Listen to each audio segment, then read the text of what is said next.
You move through an ordinary, successful day. The work is completed. The messages are answered. The people who depend on you receive what they have come to expect. From the outside, nothing essential appears to be missing. Others still recognize you as capable, reliable, perhaps even fortunate. Yet when the noise subsides, you feel as though you have spent the day maintaining a life from which you were somehow absent.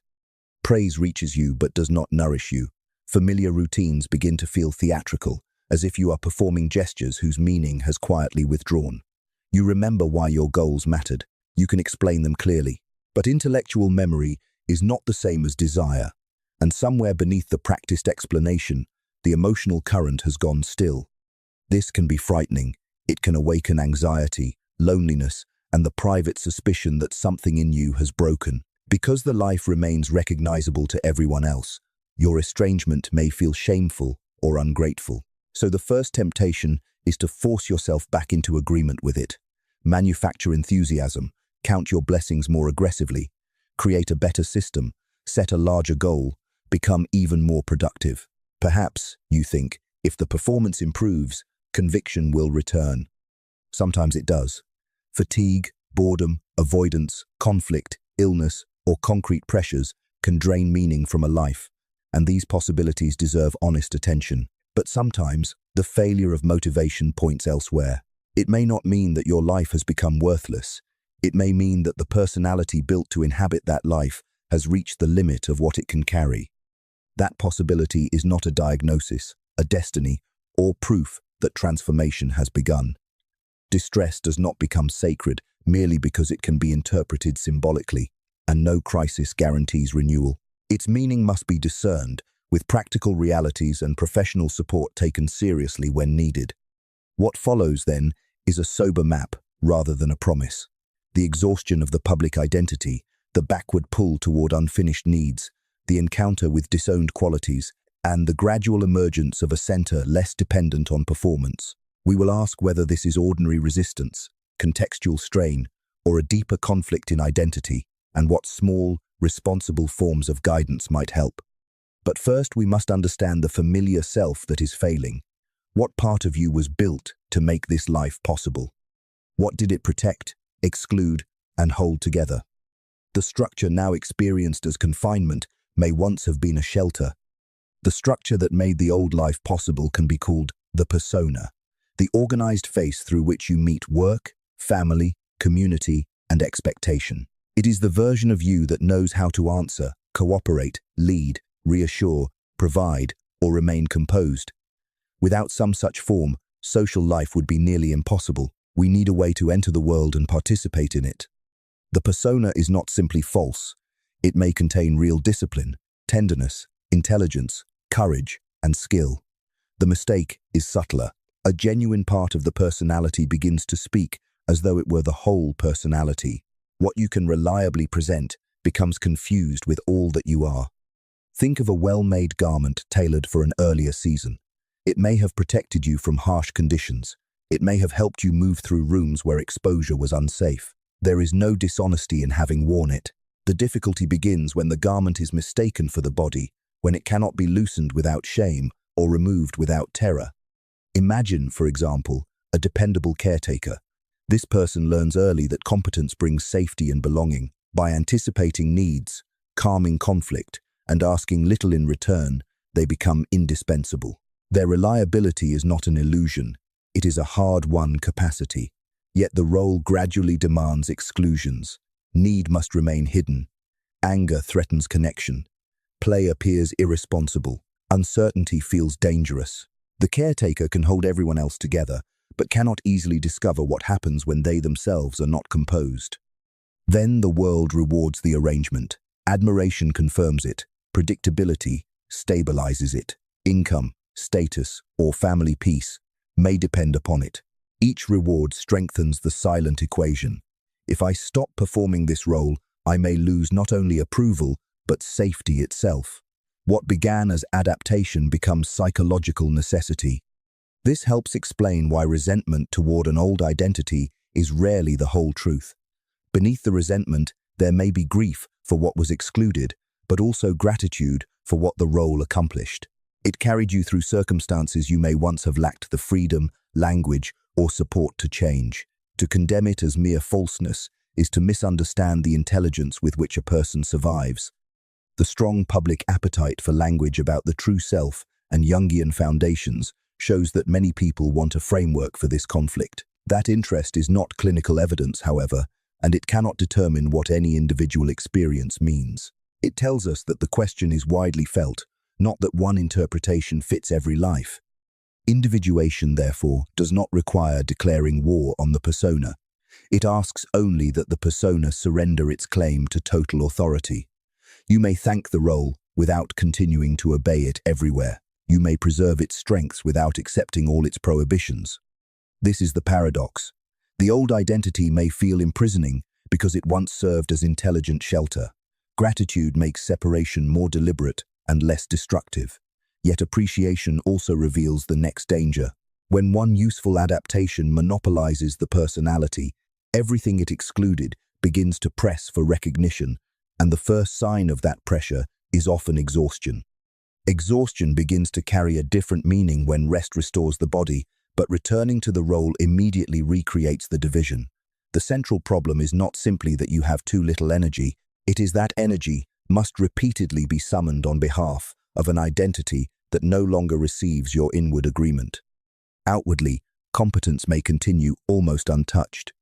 You answer before anyone notices uncertainty. You solve the problem, reassure the anxious person, meet the deadline, and preserve the impression that nothing has changed. In private, however, another response appears: numbness after success, irritation at ordinary requests, fantasies of disappearance, grief without an obvious object. The contrast widens. The outer life becomes more efficient, while the inner life becomes less available.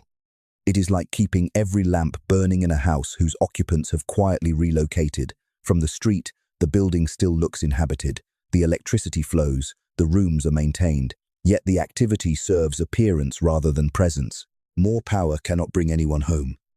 Here the old adaptation often repeats its most trusted solution.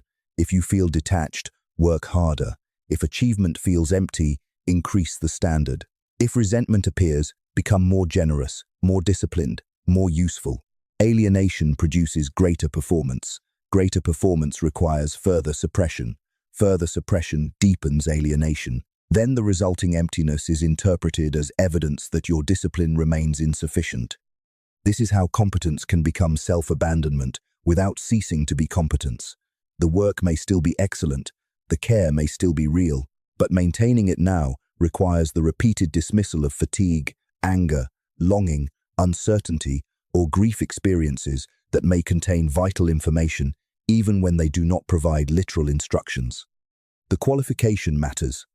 Not every headache is symbolic. Not every loss of energy announces psychological transition. Bodies become ill, environments become harmful, sleep becomes inadequate, and emotions respond to circumstances that may need practical change or professional care. Resistance should be observed, not romanticized. Consider a professional who repeatedly replaces calendars, routines, and productivity methods.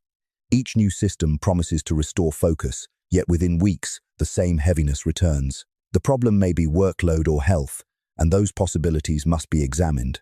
But it may also be that questioning the identity of being indispensable feels more dangerous than overwork. Improving the method protects the role from a more unsettling question. Do I still consent to organizing my life around being needed? That question does not answer itself merely because it is uncomfortable. The estrangement could be boredom.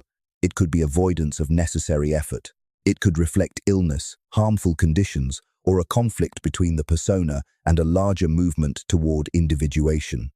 Several explanations can arrive wearing the same fatigue. The next task is not to choose the most dramatic one, but to learn how to distinguish among them without dismissing the inner conflict or turning distress into destiny.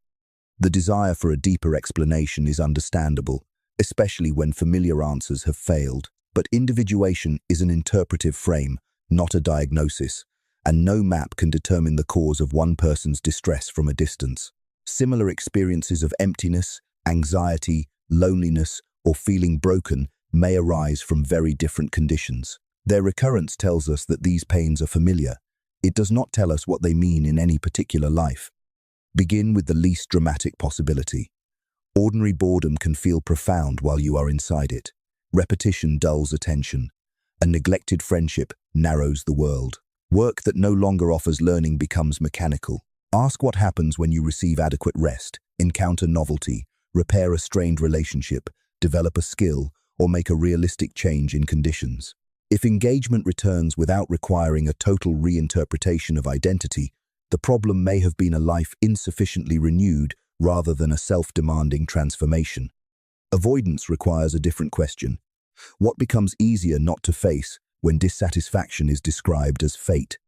Perhaps there is an obligation you resent, a conversation you fear, a consequence you have delayed, or a choice whose limits you do not want to accept. Calling the old life inauthentic can sometimes protect you from the ordinary difficulty of participating in it. A grand explanation may conceal a specific responsibility. The test is specificity. What action would still be necessary, even if no hidden meaning were found? A possible individuation conflict appears less as a single mood than as a durable failure of coherence. Across work, intimacy, solitude, and decision, values no longer agree with roles. Emotions repeatedly contradict choices. Achievements require an increasing estrangement from the person achieving them. Rest may help the body, and practical changes may relieve pressure, yet the deeper mismatch persists. Even then, this pattern is evidence to examine, not proof of a destined renewal. It suggests that the organization of the personality may need attention. It does not announce what must replace it. Context must also be investigated before suffering is translated into symbolism. Exploitation can produce resentment. Grief can empty familiar pleasures. Isolation can distort self-perception. Illness, disrupted sleep, financial strain, conflict, and unsafe conditions can make an entire identity seem defective when the immediate problem is concrete. The psyche does not exist outside the body, relationships, or material life. Sometimes the most meaningful response is also the most practical one. There is a firmer boundary still, when distress is severe or persistent, when safety is uncertain, when basic functioning is deteriorating, or when contact with reality seems compromised. The appropriate next step is timely professional help, not a deeper solitary descent into interpretation. Seeking medical or psychological support does not invalidate the search for meaning. Medical, relational, psychological, and symbolic explanations can coexist. Care may make reflection safer and more accurate. What is needed, then, is an inventory rather than a verdict. What changed before this began? Where does the conflict appear, and where does it disappear?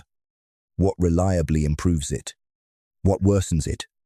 What practical condition have I minimized? What obligation am I avoiding? What support am I refusing because needing help threatens the identity I have maintained? These questions do not eliminate uncertainty. They prevent uncertainty from being recruited by fantasy, fear, or neglect. The rule is proportion. Respond to danger as danger, to illness with care, to practical problems practically, and to questions of identity with patient attention. Meaning must deepen responsibility, not replace it. Only after this restraint is established can we follow the next movement without worshipping it. The strange backward pull that often begins when the former direction has lost authority and no new direction is yet ready to lead. Once the familiar direction loses its force, the first movement may not feel like progress. You may crave comforts you thought you had outgrown, feel unusually dependent, revisit an interest abandoned years ago, dream repeatedly of an earlier home, or lose confidence in roles that once seemed automatic. The capable adult may suddenly want reassurance. The decisive person may hesitate. Attention turns backward because forward movement no longer carries the same conviction. This is sometimes called regression, but the word must be handled carefully. Regression can become destructive when it excuses withdrawal, dependency, compulsion, or the abandonment of necessary responsibilities. It can also be restorative, allowing needs and capacities suppressed during adaptation to become conscious. Most often, it is mixed. Its appearance does not prove that hidden wisdom is arriving. It tells us only that material excluded from the established direction is returning. Imagine a river withdrawing from its familiar channel. Before another course becomes visible, the water may collect in lower ground. From the perspective of the old channel, this appears to be failure. Momentum has vanished, direction has been lost. Yet the gathered water is not necessarily stagnant, nor is every possible course beneficial. It must be watched before its movement can be understood. The inquiry is therefore not, how do I become who I was?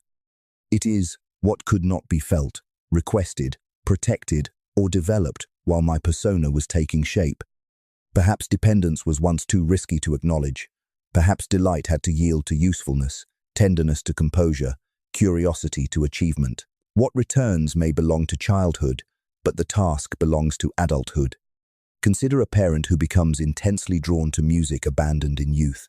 The renewed fascination does not establish a destined career change, nor does it authorize neglect of family or work. It may simply reveal that a neglected mode of being receptive, playful, expressive, absorbed without usefulness, seeks a place in the present. The question is not whether music should overthrow the existing life, but whether the life can now include what music awakens. Retrieval is different from reenactment. You may recover play without abandoning those who rely on you, tenderness without surrendering judgment, vulnerability without making other people responsible for regulating every feeling. To go backward psychologically need not mean living backward. It may mean bringing forward something that earlier progress required you to leave behind. During this interval, containment matters. Preserve sleep, meals, basic routines, obligations, relationships, and appropriate support. Record recurring images, memories, moods, and desires before deciding what they demand. Notice what repeats, what enlarges capacity, and what merely promises escape. A returned desire deserves attention. It does not automatically deserve obedience. And the past does not return carrying only neglected gifts. Alongside play, grief, imagination, and need may come envy, rage, selfishness, erotic longing, ambition, or the wish to refuse. These are precisely the qualities the conscious identity may have condemned in order to remain acceptable. Following regression far enough, therefore, leads beyond the comforting recovery of lost possibilities. It brings you toward the stranger beneath the mask. What you meet there is not a second personality waiting to replace the first. The shadow is a name for qualities, motives, capacities, and feelings excluded from the conscious identity because they threatened belonging or contradicted the persona's preferred image. Whatever could not be admitted did not necessarily disappear. It remained less available to choice and therefore more likely to influence judgment indirectly. Some shadow material is plainly difficult: aggression, envy, vanity, fear, need, the desire to dominate. But exclusion does not fall only upon what is morally troubling. A person trained to remain small may disown authority. One rewarded for restraint may bury sensuality or creativity. The endlessly useful person may condemn ambition, tenderness, or the ability to refuse. The shadow contains what the acceptable identity could not afford to recognize, not merely what society would call bad. Imagine respectable public rooms maintained for every visitor, while several rooms behind them have been sealed for years. Opening those doors enlarges the dwelling, but discovery is not the same as approval. Some rooms contain neglected resources, others contain damage, accumulated disorder, or things requiring careful restraint. To open the whole house is to accept responsibility for what is found there. Projection often reveals where such doors may be hidden. A quality in another person provokes fascination or contempt, far beyond what the situation seems to warrant. This does not mean every criticism is secretly self-criticism or that harmful behavior should be excused. It means the intensity of the reaction may deserve examination. What does this person seem permitted to be that I cannot permit in myself? What threatened possibility has become easier to condemn outside than recognize within? Consider an endlessly agreeable manager who regards every assertive colleague as arrogant. Some colleagues may indeed be inconsiderate. Projection does not erase facts. Yet the manager notices that even calm disagreement produces the same outrage. Beneath the moral judgment lies a forbidden capacity, the ability to set a limit, tolerate disapproval, and say no without elaborate apology. Integration does not require imitating aggression. It may mean refusing an unreasonable request clearly, addressing conflict before resentment hardens, or allowing authority to become visible without becoming cruel. This distinction prevents moral inversion.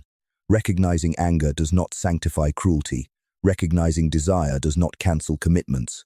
Recognizing ambition does not justify exploitation. An impulse may carry information while proposing an unacceptable action. The task is to recover its energy and meaning without granting it command. A practical sequence can help. First, name the reaction precisely: anger, envy, attraction, disgust, fear. Then, separate feeling from action. Acknowledge what is present before deciding what conduct is responsible.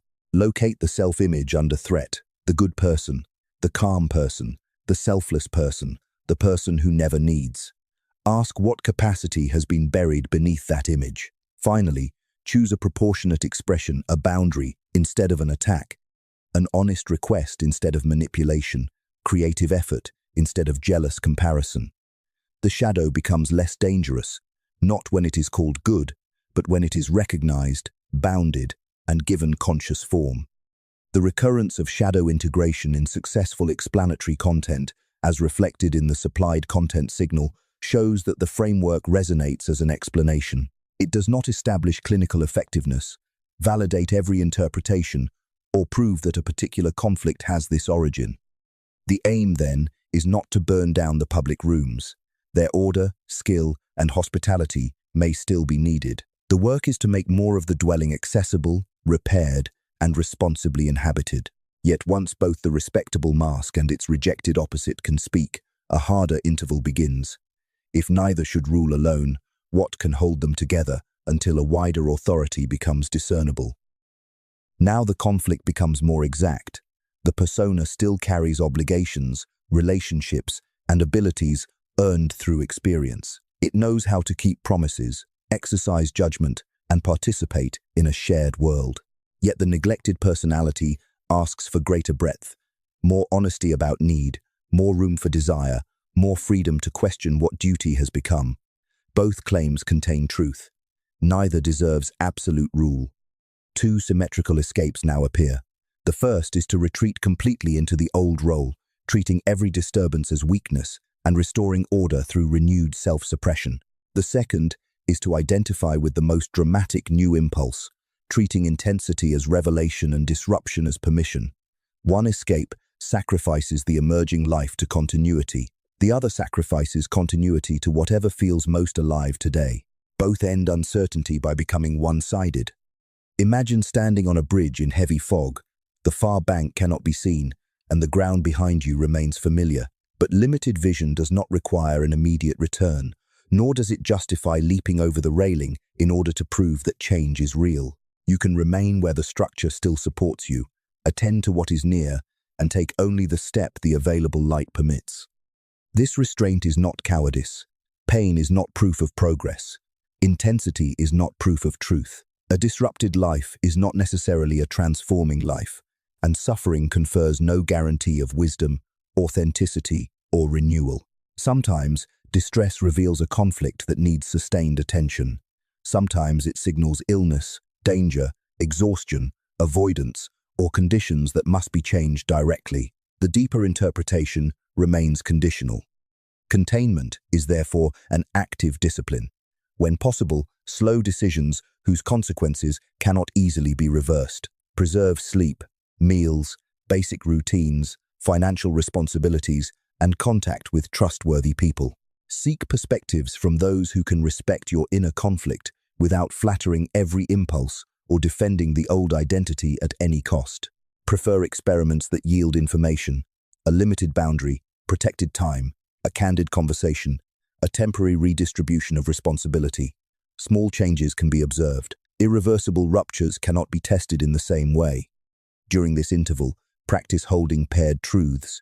You may feel gratitude for what the persona accomplished and grief for what it excluded.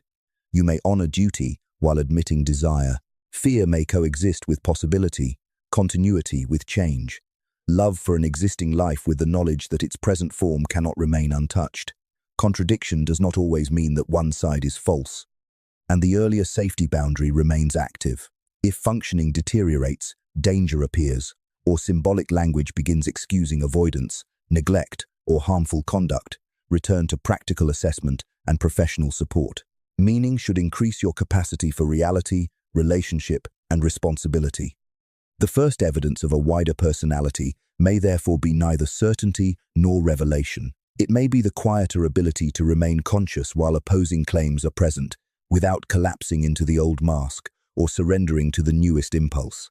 Sustained attention becomes the crossing, and within that increased capacity, another possibility begins to emerge.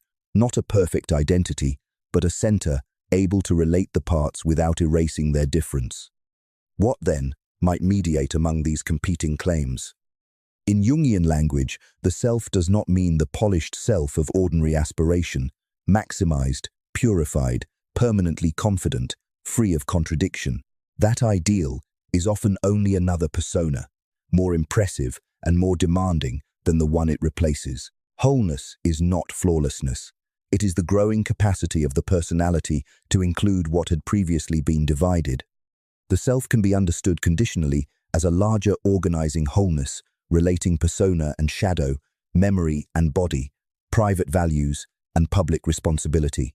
It does not reduce the person to the loudest emotion, the oldest wound, the most admirable role, or the newest desire. Each voice may offer information. None can claim to be the whole.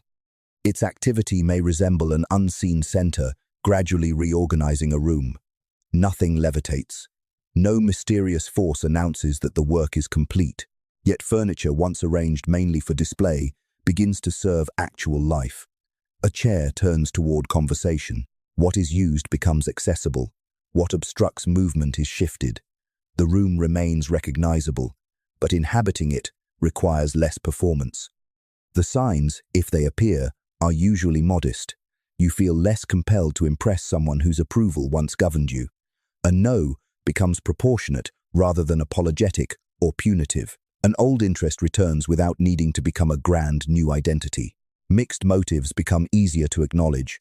Generosity may contain a wish for recognition. Duty may coexist with resentment.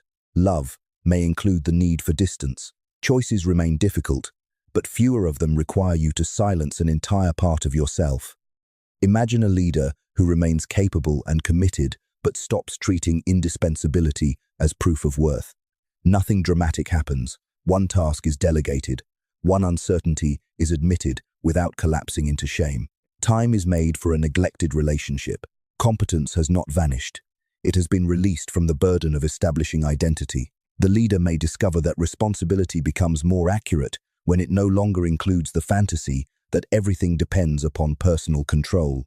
No single dream, coincidence, impulse, or emotional high can certify that such a center is directing your life. Symbolic experiences may deserve reflection, but patterns require time, context, conversation, and attention to consequences. Does the interpretation make conduct more honest? Does it improve relationship without excusing harm? Does it enlarge responsibility rather than dissolve it? A moment may awaken inquiry. It cannot conclude it. The evident audience appetite for true self-language and Jungian explanation shows that these themes answer a widely felt question. It does not prove that a promised state exists, that every disruption conceals this process, or that any particular practice produces wholeness. The framework remains a possibility to test against lived reality. And the persona is not abolished. Returned to its proper place, it becomes an instrument of relationship rather than the ruler of identity. The deeper center speaks less by announcing a final answer to who you are than by reducing the forms of self-abandonment required to live. Its authority is quiet because it must now be tested where every inner claim becomes real, in repeated choices, ordinary limits, and the patient shaping of a life. The life that once appeared complete from the outside may not need to be destroyed. Its foundations may still hold. Commitments worth keeping, skills worth preserving, people genuinely loved. What has become uninhabitable may be the arrangement, the narrow passage through which only the useful, agreeable, certain, or tireless version of you was permitted to move. Renewal, then, may begin as renovation. A simple practice can bring this process into ordinary life. First, notice where maintaining the expected performance requires you to dismiss what you know, feel, or need. Second, name what has been excluded. Rest, anger, play, dependence, authority, grief, creativity, uncertainty. Third, choose one reversible action that gives this quality an ethical place without granting it control. Decline one demand that is unnecessary. Return to a creative practice for an hour without requiring it to become a new vocation. Ask for help once and observe the fear that follows. Express one bounded disagreement without turning difference into combat. Protect a regular interval of silence in which nothing must be produced or explained. These acts are small enough to test and substantial enough to reveal whether the former identity can loosen without abandoning responsibility. Then, watch what happens over time. Does the change make you more honest without making you careless? Does it deepen relationship rather than merely create distance? Does it increase your capacity to work, love, choose, and repair? Or does it chiefly provide intensity, superiority, and escape? A useful experiment does not need to feel exhilarating. It needs to make reality more bearable to meet and responsibility more freely carried. The boundary of care remains. Persistent or severe distress, impaired functioning, uncertainty about safety, or difficulty distinguishing inner experience from shared reality calls for professional support. Solitary symbolic interpretation is not an adequate response to danger or serious deterioration. Help does not interrupt the work of meaning. It may protect the conditions under which meaning can be explored responsibly. The old persona may not disappear. It may soften, surrender some prohibitions, and continue serving where its strengths are needed. Answers may remain incomplete. Fatigue, anger, longing, and grief may yield information gradually after practical and clinical causes have been addressed. From outside, the renewal may be almost invisible. That is enough. The aim is not to construct a spectacular new identity, but to make one portion of life more inhabitable without making the whole less responsible. Patiently, the dwelling changes. More of the person is allowed inside, while reality, relationship, and care are not left at the door.